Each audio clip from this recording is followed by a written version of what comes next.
Hello, and welcome to our Paratus Digital Health Hub non-dilutive funding for traumatic brain injury assessment information session. My name is Gina Constantakopoulos, and I am with Matter. We are the home for the Paratus Digital Health Hub. I'll be joined by my colleague Amanda Oster in just a moment here. Our agenda for today is pretty straightforward. So I'll start off giving you an overview about Matter and who we are, and then I'll pass it over to my colleague Amanda. She'll share a little bit about Paratus. We'll hear from our colleagues at BARDA um, around the non-dilutive funding overview, and hopefully we'll have 5 to 10 minutes at the end of the session for your questions. Just a quick housekeeping note as we step into things. Today's session is set up as a webinar, which means the way for you to ask questions is through the Q&A function. We will be monitoring that throughout the session today to see your questions and ensure that we can address them. We also have a dedicated email set up, paratus@matter.health, for additional questions after the fact. With that, let me go ahead and tell you a little bit about who we are. Matter is a healthcare incubator and innovation hub that was founded in 2015. Since that time, we've worked with over 1,000 healthcare startups and leading partners in other parts of the healthcare ecosystem, like health systems, universities, life sciences companies, and more. And our core belief is that collaboration is the fastest, most effective way to accelerate innovation. We do three things in service of that mission, which is we work directly with startups as an incubator. We operate as a community nexus, so we run many events throughout the year that you can find on our events page. And then we do corporate innovation work. So we help established entities innovate more efficiently, whether that's in the walls of their business or through connecting with the innovation ecosystem at large. And we've worked with over 140 leading organizations to do that. We've really kind of spanned sectors. So our membership is kind of a stage agnostic, disease state agnostic, technology type agnostic, though we do skew towards digital health. And again, on the partner side of things, we work with folks really in all kind of key sectors, from everything from provider services, life sciences, associations, payers, and more. Those 1,000 startups I mentioned at the upfront have gone on to raise more than $5 billion in capital and really made huge impacts into the health communities and patients' lives that we serve. We're global in scope.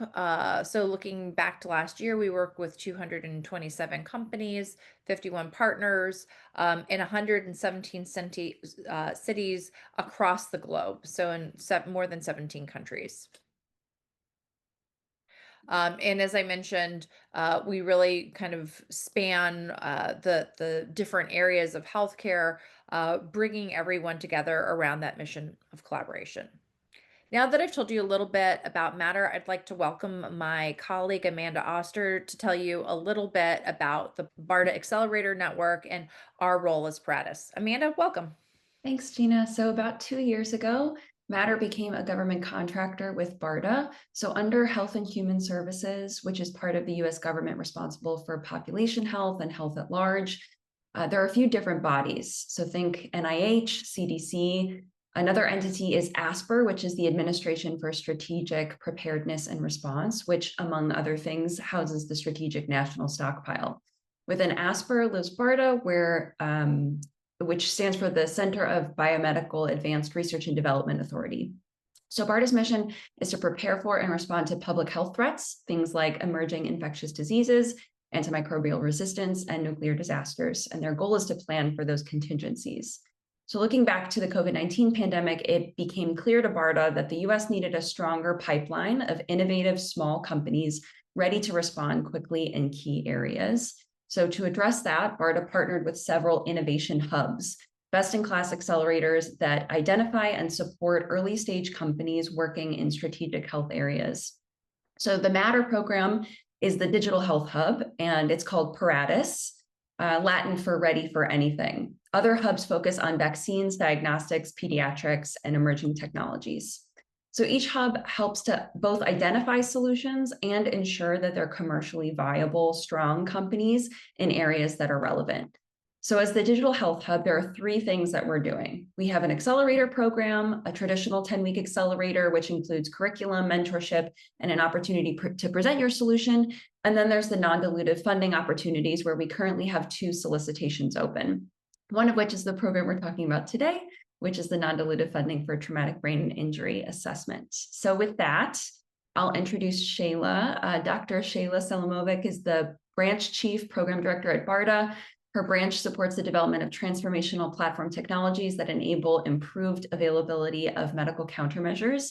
And her portfolio ranges from microphysiological systems to digital medical countermeasures, in vitro diagnostics, and medical devices. She has an extensive background in this area, and I will turn it over to her to tell you a little bit more about BARDA herself and the opportunity. Good morning, everybody, and thank you so much for the introduction. As introduced, so we'll be telling you about this non-dilutive funding opportunity for developing digital tools for pre-hospital traumatic brain injury assessment. I also really appreciate the introduction to BARDA. What I'd also like to point out is that BARDA, as we're demonstrating here, is known for our flexible and nimble funding authority, multi-year funding, of course, cutting edge expertise, a lot of it in-house, which is also something that this particular program would benefit from. And of course, last certainly not least, we're very interested in and very focused on promoting innovation. Here's just one success slides that shows what BARDA has accomplished in our short lifetime here. Multiple FDA approvals, licensures, and clearances. And I do want to point out that virtually everything BARDA is investing in, regardless of how of the stage of development, how early it is, we ultimately are always interested in the commercialization potential.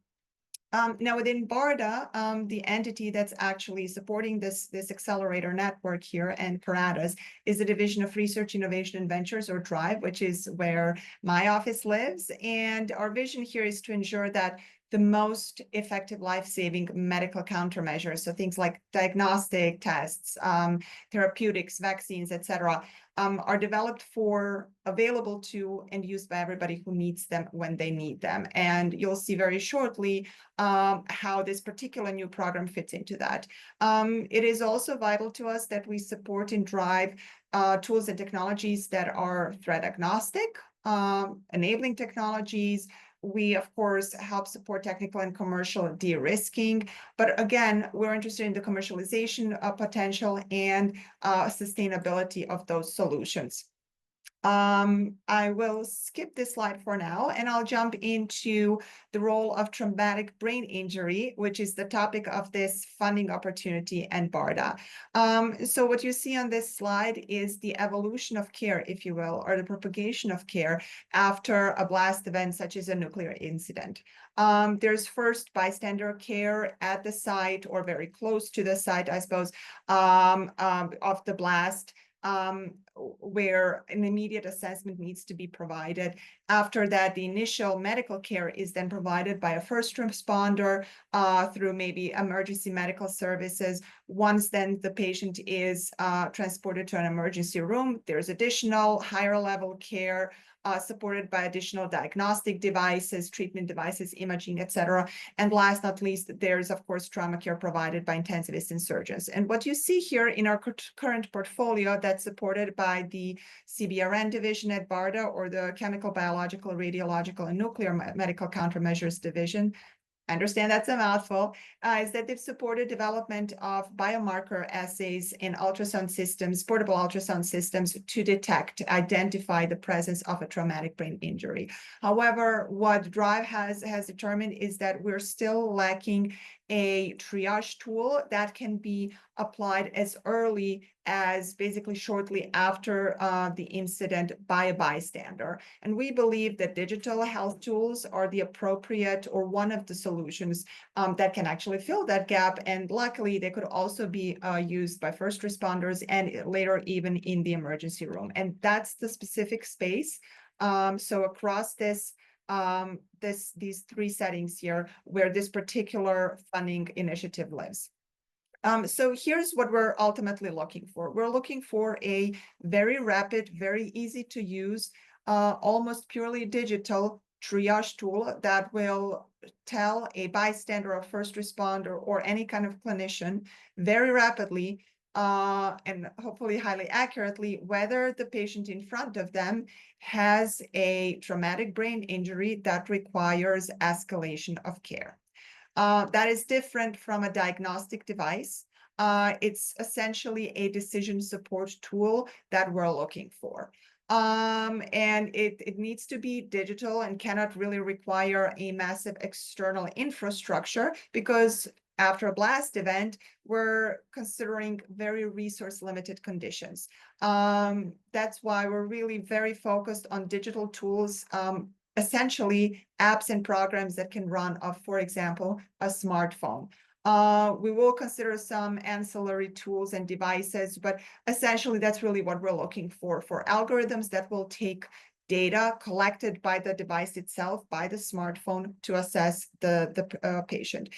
Several objectives that you see here are also highlighted on our website and in the list of the desired project or technology attributes.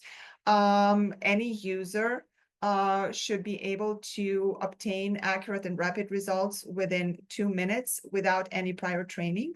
The solution itself needs to be able to be applied to any casualty, meaning pediatric or adult, whether or not they have additional injuries, maybe burn wounds or internal hemorrhage or any kind of hemorrhage.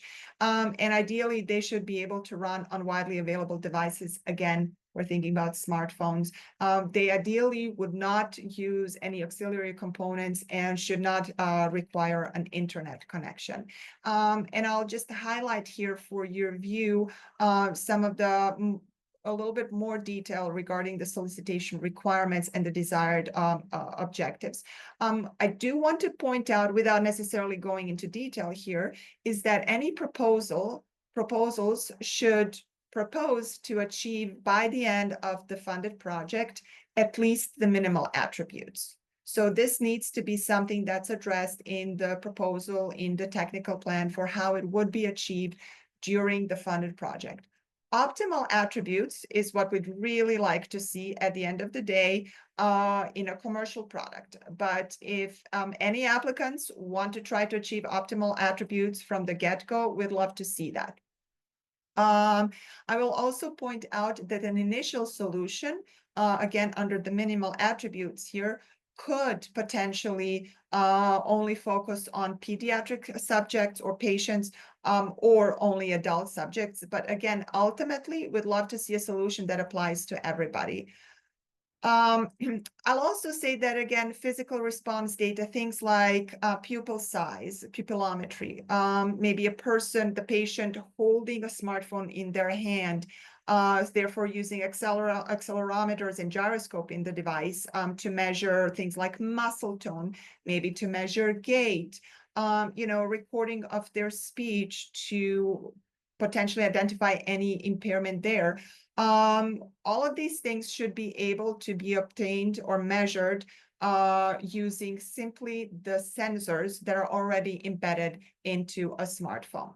We will consider proposals that include ancillaries such as some wearables, maybe even EEG bands. However, please note that we're not looking for continuous monitoring here. We cannot, in the setting that we're planning for here, right, which is a blast event such as a nuclear blast, etc. We cannot envision thousands of people being continuously monitored. Therefore, it really is critical that whatever ancillary solution be included here for data gathering, also be able to provide these results very, very rapidly within 5 minutes as a minimal attribute and within 2 minutes as an optimal attribute. You'll see again, and this is also on the website, that we provide some specific goal metrics for how accurate the solution and how accurately it needs to perform. Now about the technical aspects here, or the process of the application. So you can choose between applying for the software to the software prototype stage, or the early clinical stage. And again, the details are spelled out and really discussed in detail in the solicitation on the website. I will point out that the software prototype stage is really for the software prototype development, which could include smaller clinical studies. We envision that it could cost anywhere between $500,000 to $1 million in undiluted funds, and really shouldn't take more than about 12 months to execute. But then the early clinical stage is for teams that are a little bit farther along with their technological solutions, where they would now actually conduct a proper clinical study. And we envision that costing up to $2 million. No projects will be funded at more than $2 million. And we envision that such a clinical study will probably take at least 12 months, but should be completed in 24 months. And you also see here some key dates and timelines. Solicitation was launched about 2 weeks ago. This is a two-stage proposal process. So the pre-applications are due on January 15 of 2026. Successful applicants will be invited to submit full proposals no later than February 2. And by that, I mean the invitation will go out no later than February 2. And then the full proposals to Paratus here are also due on February 27. But of course, you can submit them earlier. We expect that all contracts would be negotiated by early summer 2026, when we also expect the actual work would start. But again, all projects need to end by fall 2028, and specific dates, like which specific date, which specific months for when the projects need to end or when the awards will be issued, that will come later. But that's roughly the timeline. So please remember January 15 for pre-applications. And regarding the eligibility, so this initiative, the solicitation is open to commercial, academic, and nonprofit entities. But I do need to again emphasize, BARDA is interested in the commercialization potential and ultimately commercialization of successful technologies. Therefore, any academic and nonprofit entities interested in must partner with a commercial entity to secure funding through this initiative. And so please include evidence of partnership needed. We do not specify what exactly that might look like, but I would say at least the letter of intent should be included. Additionally, all applicants must demonstrate that they have access to the required intellectual property. Again, it's up to each applicant to determine how best to do that. But that evidence needs to be included in the proposal. And a really critical piece of the initiative is, since the ultimate goal is commercialization, not necessarily during the lifetime of these particular projects that we aim to fund, but after that, after this particular solicitation is completed, we do require regulatory engagement during the timeline of the funded project. In fact, that's portion of the required work that is to be funded. We specifically point out the need for the QSUB process with the regulatory agency, with the FDA. And if one of the applicants has already completed that, then they should include it in their proposal as evidence. So again, regulatory engagement here is critical. We are not looking for solutions that are research use only. Last not least, funding here is not intended for device and hardware development. Questionnaires and observation-based assessment in the protocol can be used. However, the algorithm performance must be evaluated just using the data obtained by the sensors on the devices. Again, I mentioned that initial capabilities could focus on either adults or pediatrics, but we really prefer to see a solution that works across all age groups. I just mentioned the Q submission pathway with the FDA. And last, but definitely not least, technologies that are only intended for wellness, performance optimization, or research use only are not going to be responsive. And with that, I will pass it on to the Paratus team. Amazing. Thank you, Shayla, for this great overview. We have a number of questions that have come in through the Q&A from the audience, so I'm going to address them in order. So the first one comes from Emmanuel Agu. apologies if I am pronouncing your name incorrectly, but he says, I'm a computer scientist who's already developed a potential TBI screening and monitoring tool. Can I connect to a medical TBI collaborator through your network? Is it advisable to connect to a medical collaborator through you or find my own? So he had some questions sort of around the preparation for his solution. I have some thoughts, but Shayla, I'll turn it to you first. Appreciate that question. Yeah, so I think that's really a question for Paratus in terms of what kind of services and connections and networks the Paratus network here, Accelerator actually offers. I will say that BARDA does not stipulate, and certainly we're not allowed to recommend partnering with one entity over another entity. So, Gina, I hope that you can address this question. Yeah, great question. So the first thing I'll say is there are a lot of times people have questions around their particular solution or use case, and we don't have time to kind of go into all of those nuances. So I really encourage you, Amanda dropped in at the onset into the chat, our office hour session. So I just want to underscore we have time every week on the calendar that you were able to set sessions. We're also very happy to set off other one-on-one meetings to even just talk through what is your current solution, what gaps or other kind of support might you need, etc.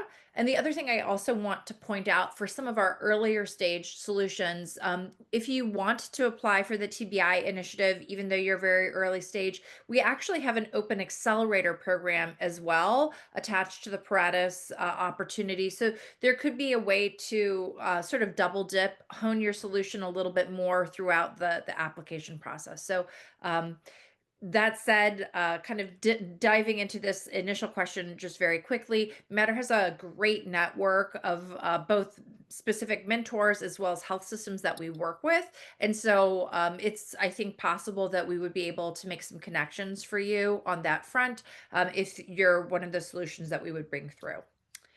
Okay, next question comes from Mark Haddle. Again, I'm doing my best on pronunciation, so apologies in advance. And the question is, what data do these digital tools capture? Where do they commit it? So great question. Since again, we're looking essentially for an algorithm that would run on a smartphone, and we would prefer a smartphone only solution. The sensors that are used would be already integrated into the smartphone. So we're talking about imaging capability, so images and videos of pupils. That's image data.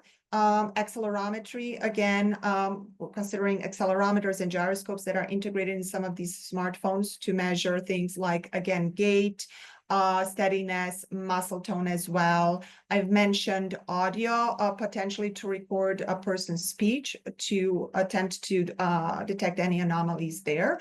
And again, if you're considering wearables, course, wearables primarily capture physiological data, heart rate variation, respiratory rate, etc. How relevant that is to TBI, that's for the researchers to determine. The only other thing that really comes to mind immediately would be an EEG headband, again, that will provide relevant EEG data. But I will say, you are all innovators, right? So if you can think of something else, some other type of data that's already can be obtained by a smartphone, it's your choice to integrate it. Great answer. And I love to just underscore whenever we do these solutions, we've actually talked as a group, where we anticipate sort of a specific field of solution types. And there are always novel approaches that come in. And we're really open to that. Even if you have sort of, I'll say, an indirect kind of approach, we'd love to have that conversation and just find out a little bit more about what you're thinking and whether it is relevant or not. Okay, next question, and just quick time check. We've got about 4 minutes here. The next question is, do you want the tool to be FDA cleared, or is this not an FDA cleared triage decision support tool? Great question. Shayla. Yeah, so that's for the FDA to decide. Our job, as I see it, is to ensure that a pre-submission be delivered to the FDA so the FDA can evaluate it. And if the FDA ultimately decides how any of these tools would be regulated. Yeah, great answer. So kind of short version of that is not at the onset, but that's always the goal. Again, we'd love to talk to you about any particulars. Okay, next question. Is this for use by non-physicians, non-healthcare providers, and then is it intended to be cleared by the FDA? Kind of adjacent to the last question. Right. So if you recall one of my early slides, we talked about the pre-hospital setting. So we're talking about bystanders, just a random person having this downloaded onto their phone, being able to use it to assess a person. We're also talking about first responders and of course later also clinicians in the emergency department. So it's really kind of the minimum trained user is really the bystander. And again, it's up to the regulatory agency to decide, would this be a screening tool, a decision support tool, and how they would go about clearing it or not clearing it. But we require that this engagement with the FDA occur. Amazing. Okay, next question here. From Sohab Abdullah. Question one is, how broadly is TBI assessment defined? Does it include physiological monitoring such as vitals, motion, gait, activity monitoring, sleep monitoring, or autonomic changes? So again, remember that we need, in the ideal case, the result, the assessment. Does this person have a traumatic brain injury that requires escalation of care or not? We need that result in 2 minutes, right? Therefore, for a longer term monitoring is not going to work here, right? So sleep monitoring, autonomic changes, that's not really going to work.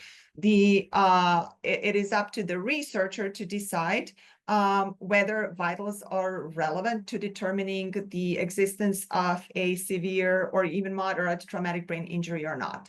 What level of clinical validation or data maturity is expected? Sorry, Gina, I just continued on to the sub question here. So that those details are actually spelled out in the solicitation. Long story short, we do not require a major clinical validation to be existing at this particular stage. Certainly not for the software prototype stage. But kind of an early clinical assessment is required for the clinical stage. But I again recommend for the details to really delve into the solicitation.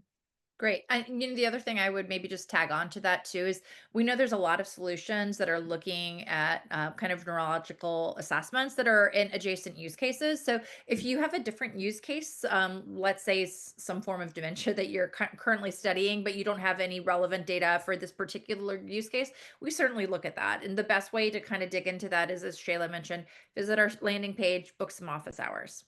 We have time for one more question. So this one I'm going to read is from Caitlin. Quick note before we go into this, since there are additional questions, we will try to proactively answer that. Or if you don't get a question, again, email or visit our office hours.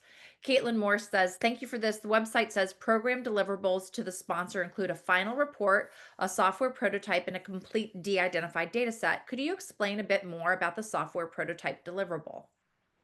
Great question. So we will need to see evidence that the software prototype has actually been developed. So that means images, videos, etc., of the software in action. There needs to be obviously the evidence of the backend solution that data is being recorded and analyzed and that there's an output, but we also need the front-facing, user-facing side, right? Where there are instructions for, again, the bystander. This is how you hold a smartphone. This is how long you hold it. This is what you say to the patient and so on. So we need to see evidence that all of that is done and and how it functions. Are there glitches? Are there not glitches, etc.? Great. Thank you for that. Excitingly, we see lots of additional questions. So again, we invite you to connect with us through the website, through our office hours, through our email, paratus@matter.health. And I'd like to just conclude by saying we will actually have this posted to YouTube and to the Matter site for you to view the video after the fact if you would like to revisit any of today's kind of elements. And we're really happy that you were able to join us. We look forward to future discussions with you. So thanks. Bye, guys.